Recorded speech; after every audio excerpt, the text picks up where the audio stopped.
আমাদের tour start হয় যখন আমরা কলকাতা হাওড়া থেকে শক্তিপুঞ্জ এক্সপ্রেস ধরে আমাদের জার্নি স্টার্ট করি।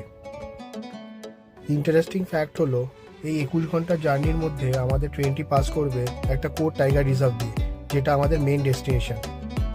3 ঘন্টা লেট করে আমাদের ট্রেনটা পৌঁছালো বেওয়ারি, যেটা এমপিতে। আগে থেকে বলা ছিল ক্যাব।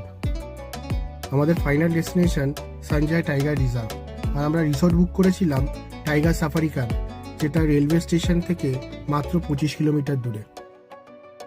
টাইগার সাফারি ক্যাম্পের অ্যাডভান্টেজ হচ্ছে এই রিসোর্টটা নিজেই বাফার জোনের ভেতরে, আর কোর্ট ডুবরি জোনের সাফারি গেট মাত্র 4 কিলোমিটার দূরে।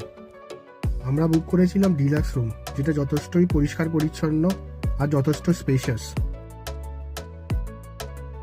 রিসোর্টের বাইরেটাও যথেষ্ট ভালো, একেবারে আপনাকে ফিলিং দেবে কোর ফরেস্টে থাকার।